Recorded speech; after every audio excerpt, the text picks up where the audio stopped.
Assalamualaikum warahmatullahi wabarakatuh. Selamat pagi anak-anak kelas 5 yang cantik dan ganteng. Bagaimana kabarnya hari ini?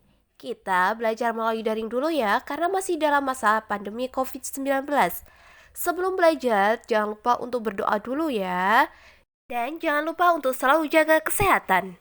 Pada kesempatan kali ini kita akan membahas tentang tema 1, subtema 1 tentang ide pokok, gambar cerita, dan nilai-nilai yang terkandung dalam setiap sila Pancasila. Ide pokok. Ada beberapa informasi yang bisa diperoleh saat membaca suatu paragraf atau teks. Dari banyaknya informasi tersebut, ada informasi utama yang disampaikan dalam teks tersebut. Informasi utama disampaikan melalui ide pokok teks. Ide pokok merupakan inti atau dasar permasalahan dari suatu teks. Ide pokok berisi gagasan dasar penulis atau pembuat teks. Oleh sebab itu, ide pokok dalam teks sering juga disebut pokok pikiran atau gagasan utama teks. Untuk dapat menentukan ide pokok pada suatu teks tulis, kita harus membaca teks dengan seksama secara keseluruhan. Setelah itu, carilah kalimat utama dari teks tersebut. Kalimat utama berisi informasi utama yang menjelaskan dasar permasalahan di dalam teks. Kalimat utama biasanya terdapat di awal, di akhir, atau di awal dan di akhir suatu teks. Jika sudah menemukan kalimat utama dari teks tersebut, barulah ide pokok dari teks dapat ditentukan. Dengan mengetahui ide pokok suatu teks, kamu akan lebih mudah untuk mengetahui inti atau masalah utama yang disampaikan penulis melalui teks yang ditulisnya. Seperti yang telah dijelaskan sebelumnya, ide pokok merupakan inti atau dasar permasalahan dari suatu paragraf atau teks. Ide pokok menjadi gagasan dasar dalam pembuatan sebuah paragraf atau teks dan dapat ditemukan dalam kalimat utama. Selain kalimat utama dalam suatu paragraf atau teks juga terdapat kalimat penjelas. Kalimat penjelas biasanya berisi informasi tambahan untuk menjelaskan lebih rinci hal-hal yang disampaikan pada kalimat utama. Kalimat penjelas dibuat untuk mendukung pernyataan yang disampaikan pada kalimat utama. Dalam suatu paragraf atau teks, kalimat penjelas dapat berisi informasi tambahan, alasan, atau sanggahan yang dapat mendukung pernyataan pada kalimat utama. Oleh sebab itu, kalimat penjelas ini juga sering disebut sebagai kalimat pendukung. Ide pokok teks menjadi dasar dalam pengembangan paragraf atau teks. Untuk membuat sebuah paragraf berdasarkan ide pokok, ada beberapa langkah yang perlu dilakukan. Langkah-langkah tersebut antara lain sebagai berikut. Yang pertama, menentukan topik dari paragraf yang akan dibuat. Yang kedua, menentukan ide pokok dari paragraf atau teks yang akan dibuat. Yang ketiga, membuat sebuah kalimat yang berisi ide pokok tersebut. Kalimat tersebut akan menjadi kalimat utama dari paragraf yang akan dibuat. Yang keempat, mengembangkan kalimat dan ide pokok tersebut menjadi beberapa kalimat. Yang kelima, menulis beberapa kalimat yang berisi informasi-informasi tambahan untuk mendukung kalimat utama yang telah dibuat. Yang keenam, menyusun kalimat-kalimat tersebut menjadi sebuah paragraf yang padu. Gambar cerita. Gambar cerita adalah sebuah gambar atau urutan gambar yang saling berhubungan satu dengan yang lainnya, membentuk sebuah cerita. Contoh gambar cerita adalah gambar ilustrasi. Gambar ilustrasi berfungsi untuk memperjelas, memperkuat, memperindah, memperkaya, atau menerangkan sebuah cerita. Dengan menggunakan gambar ilustrasi, cerita tersebut akan lebih mudah untuk dipahami. Gambar ilustrasi dibedakan menjadi dua, yaitu gambar berupa foto dan gambar tangan. Gambar tangan umumnya menggunakan aplikasi penyunting gambar di komputer. Untuk membuat gambar ilustrasi, kita perlu membuat beberapa langkah sebagai berikut. Yang pertama, menentukan tema yang sesuai dengan teks. Yang kedua, membuat sketsa menggunakan pensil. Yang ketiga, mewarnai gambar menggunakan alat pewarna agar lebih menarik. Jenis-jenis gambar ilustrasi. Yang pertama, gambar realis adalah gambar yang dibuat sesuai dengan kenyataan atau keadaan yang sebenarnya. Gambar dibuat sama dengan objek aslinya. Yang kedua, karikatur adalah gambar yang dilebih-lebihkan. Dalam gambar karikatur ada perubahan bentuk pada setiap karakternya. Bentuknya seringkali terlihat unik dan lucu. Yang ketiga, kartun adalah gambar yang mengandung humor. Kartun terlihat lucu dan mengundang tawa. Tokoh kartun sangat bervariasi, bisa berupa tumbuhan, hewan, dan manusia. Yang keempat, gambar dekoratif adalah gambar yang dibuat dengan tujuan menggambar bentuk benda menjadi lebih indah. Gambar dekoratif banyak dijumpai pada kain batik dan relief. Langkah-langkah dalam membuat gambar ilustrasi antara lain. Yang pertama, menentukan tema. Dalam menggambar ilustrasi, pertama-tama kita harus menentukan tema. Tema ilustrasi harus sesuai dengan teks atau bacaan yang akan diilustrasikan. Setelah mendapatkan tema yang sesuai, kita menentukan tokoh, adegan, dan suasana pendukung adegan yang akan digambar. Yang kedua, membuat gambar. Setelah tema ditentukan, langkah selanjutnya adalah menggambar sketsa atau membuat rancangan gambar. Menggambar sketsa ilustrasi biasanya menggunakan pensil gambar sketsa, kemudian dipertegas hingga gambar jadi. Yang ketiga, mewarnai. Setelah menggambar, langkah berikutnya adalah pewarnaan. Kamu dapat mewarnai gambar dengan menggunakan pensil warna, cat air, spidol, atau krayon. Nilai-nilai yang terkandung dalam setiap sila Pancasila.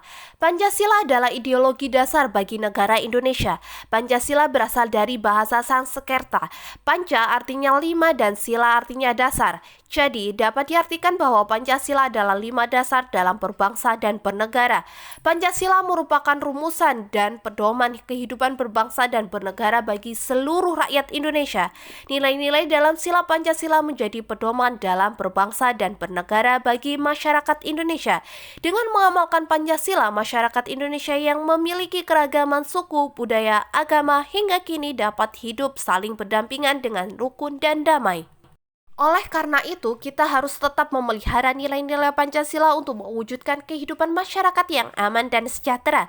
Kelima sila dalam Pancasila memiliki nilai masing-masing. Yang pertama, ketuhanan yang Maha Esa. Sila pertama memiliki nilai bahwa masyarakat Indonesia mengakui Tuhan adalah pencipta alam semesta. Sila ini juga menekankan bahwa kita harus saling menghormati antar umat beragama di Indonesia. Nilai sila pertama dalam lingkungan sekolah sebagai berikut. Yang pertama, melakukan aktivitas di sekolah dengan percaya bahwa Tuhan itu ada dan Maha melihat. Yang kedua, saling menghargai agama dan kepercayaan yang dianut oleh setiap siswa. Yang ketiga, saling mengingatkan apabila teman berperilaku tidak sesuai agamanya. Yang keempat, mengajak teman satu agama dan kepercayaan untuk beribadah bersama-sama. Nilai sila pertama dalam lingkungan masyarakat sebagai berikut. Yang pertama, menyatakan kepercayaan dalam ketakwaannya terhadap Tuhan Yang Maha Esa dan selalu menjalankan perintahnya dan larangannya. Yang kedua, mengembangkan sikap saling menghormati, memelihara kerukunan dan bekerja sama antar pemeluk agama dengan penganut kepercayaan yang berbeda-beda terhadap Tuhan Yang Maha Esa. Yang ketiga, saling menghormati kebebasan menjalankan ibadah sesuai dengan agama dan kepercayaan masing-masing. Yang keempat, tidak memaksakan suatu agama dan kepercayaan kita kepada orang lain. Sila kedua, kemanusiaan yang adil dan beradab. Sila kedua mengakui adanya persamaan derajat antara sesama manusia sehingga setiap warga negara memiliki hak dan kewajiban yang sama. Sikap saling mencintai sesama manusia dan melakukan kegiatan kemanusiaan adalah bentuk pengalaman nilai sila kedua dalam masyarakat. Nilai sila kedua dalam lingkungan sekolah antara lain. Yang satu, saling menghormati dan menghargai sesama teman. Kedua, tidak bercanda berlebihan. Tiga, berani bertindak benar. Empat, jujur dalam melakukan segala hal termasuk belajar. Lima, tidak menyontek. Nilai sila kedua dalam lingkungan masyarakat sebagai berikut. Mengakui dan memperlakukan orang lain sesuai dengan harkat dan martabatnya sebagai makhluk Tuhan Yang Maha Esa. 2. Mengakui persamaan derajat, persamaan hak dan kewajiban setiap orang tanpa membeda-bedakan suku, keturunan, agama, kepercayaan, jenis kelamin, kedudukan sosial, warna kulit, dan sebagainya. Yang ketiga, saling mencintai dan mengembangkan sikap toleransi atau tenggang rasa. 4. Berani membela kebenaran. Sila ketiga, Persatuan Indonesia. Sila ketiga diwujudkan dengan rasa cinta terhadap tanah air dan rela berkorban bagi bangsa dan negara agar persatuan dan kesatuan bangsa Indonesia tetap terjaga. Nilai sila ketiga dalam lingkungan sekolah sebagai berikut. Yang pertama, rukun dengan teman yang berbeda suku, ras, keturunan, warna kulit, bahasa, agama, dan lainnya. 2. Selalu menjadikan perbedaan sebagai suatu yang indah. 3. Saling menghargai dan memahami perbedaan masing-masing teman. Nilai sila ketiga dalam lingkungan masyarakat sebagai berikut. 1. Mengembangkan rasa cinta tanah air dan berbangsa. 2. Mengembangkan rasa kebanggaan berbangsa dan bertanah air Indonesia. 3. Menghormati segala perbedaan. 4. Menjadikan perbedaan sebagai hal untuk bersatu karena beragam itu indah. Sila keempat, kerakyatan yang dipimpin oleh hikmat kebijaksanaan dalam permusyawaratan perwakilan. Sila keempat menjadi pedoman dalam upaya penyelesaian masalah yang terjadi di masyarakat. Penjelasan masalah sebaiknya dilakukan dengan cara musyawarah untuk mencapai mufakat dengan semangat kekeluargaan dan mementingkan kepentingan bersama. Nilai sila keempat dalam lingkungan sekolah antara lain yang pertama, memilih ketua kelas dengan cara musyawarah. 2. Tidak memaksakan pendapat ketika bermusyawarah. 3. Menghargai pendapat sesama teman. Nilai sila keempat dalam lingkungan masyarakat sebagai berikut. Yang pertama, tidak memaksakan kehendak kepada orang lain. 2. Melakukan musyawarah dalam setiap pengambilan keputusan. 3. Musyawarah untuk mencapai mufakat harus dengan semangat kekeluargaan. 4. Menghormati keputusan yang sudah dimusyawarahkan. Sila kelima, keadilan sosial bagi seluruh rakyat Indonesia. Sila kelima mengharapkan agar masyarakat Indonesia tidak melakukan perbuatan yang dapat merugikan kepentingan umum. Setiap warga negara harus menghormati kerja keras orang lain untuk mewujudkan sikap kebersamaan. Nilai sila kelima dalam lingkungan sekolah antara lain yang pertama, selalu bersikap adil kepada teman. 2. Tidak berperilaku baik pada satu teman tetapi pada semua teman harus bersikap baik.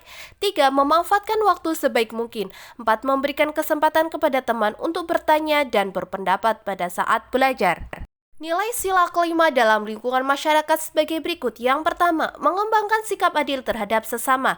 2. Menjaga keseimbangan antara hak dan kewajiban. 3. Menghormati hak orang lain. 4. Selalu memberikan pertolongan kepada orang lain. Sekarang, Bu Guru mempunyai 4 soal yang dapat kalian kerjakan di buku tulis tema. Sekian dari Bu Guru. Semangat belajarnya, selamat mengerjakan dan selalu jaga kesehatan. Bu Guru akhiri, wassalamualaikum warahmatullahi wabarakatuh.